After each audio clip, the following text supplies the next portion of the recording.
welcome back. Today's day 33 of 100 Days of Nice, and I am going to be talking about dealing with heaviness, dealing with heavy emotions.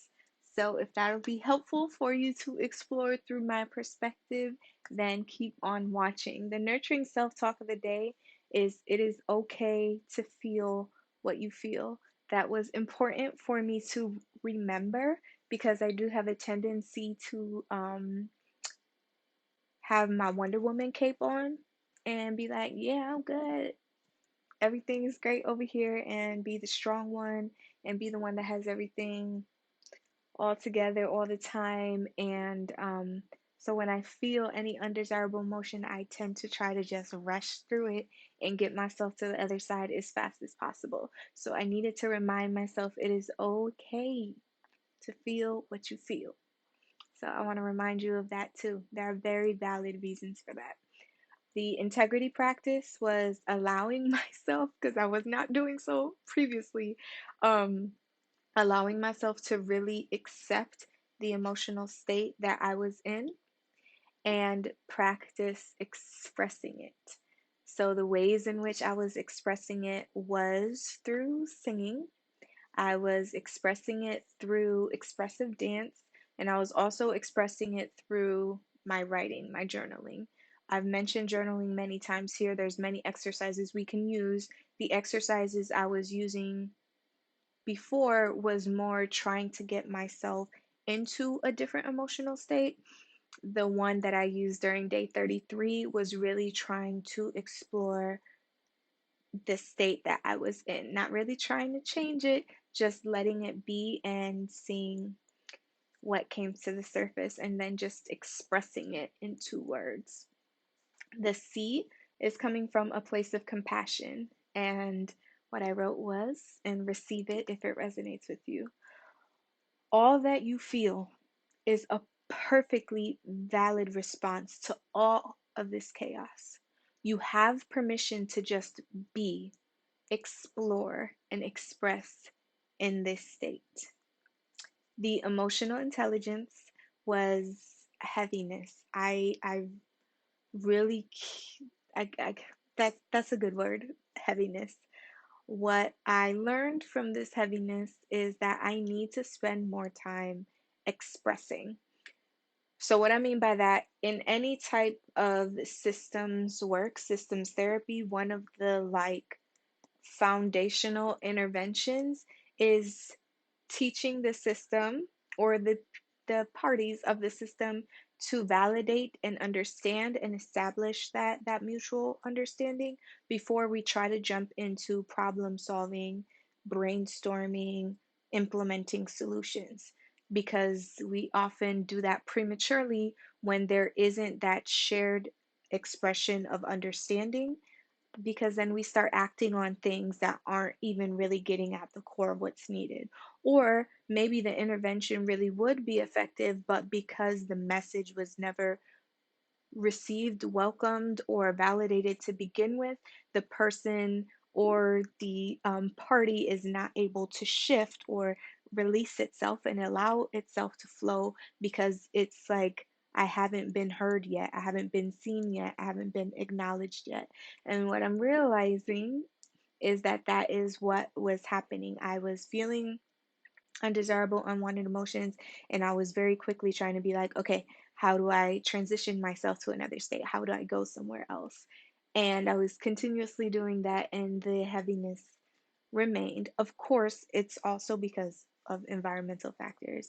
We, our environment, our communities, our social circles, our lifestyles, everything has completely changed, and things are still changing more every day. And so a lot of it is from that as well, and having to continuously adapt to that and process it and all of that, but just also me trying to. So my rationale subconsciously was, I don't got time to be sad. I don't got time to be worried. I don't got time to be anxious. I don't got time to feel depressed. I don't have time for any of that because I need to show up as my best self and get business done, get things taken care of.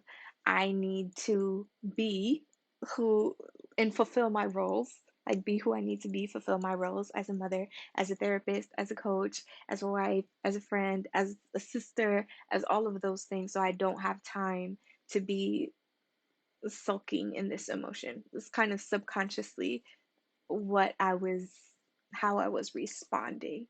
And doing so didn't allow me to really get to the core of what that emotion was really trying to communicate. So, allowing myself to actually express the emotion, to be in it and express it, to release it from my body was the step I was skipping. And so, I allowed myself to just be in it, not rush it, just let it be, explore the version of myself that I am in that emotional state. Expressed it verbally, expressed it creatively, expressed it physically as well, and then just let it be. Once I was able to let it out, then I literally woke up this morning. I think I woke up early, like the sun was out. It was like 4:30 ish, I think, in the morning. I know it was before 5. Um, be- with a boost of energy. Like I was ready to go. And I'm like, okay. And today I have felt so much more upbeat. There's still a lot that I need to continue to express, let be and express, but I feel like I've like gotten over that hurdle. Like there's still more of it left, but I've gotten over the tip of it. One more thing before I let you all go is when I've been talking about emotional intelligence, we've continued to do so in the context of our cognitive processing, our psychology. I wanted to talk about it in the context of our body as well. As you see, a lot of the expression that I mentioned was physical, involving the body.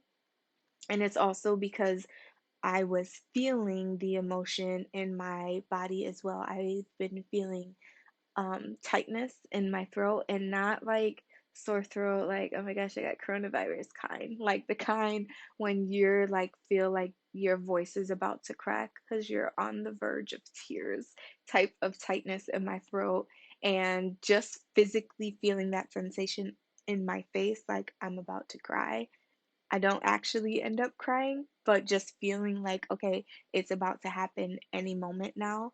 And a lot of that tightness in my throat. So I was like, okay, I need to express, I need to use my voice, I need to let it out. And so I did so creatively. I also did so having meaningful conversations that needed to be had through assertive communication.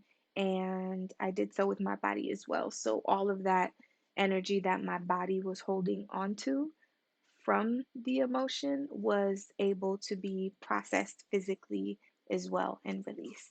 So I hope this gives you some ideas about how you can implement the expression of emotion, because if we don't express it, if we don't release it, it's going to be very difficult for us to move on to a different emotional state and stay there for as long as we'd like to.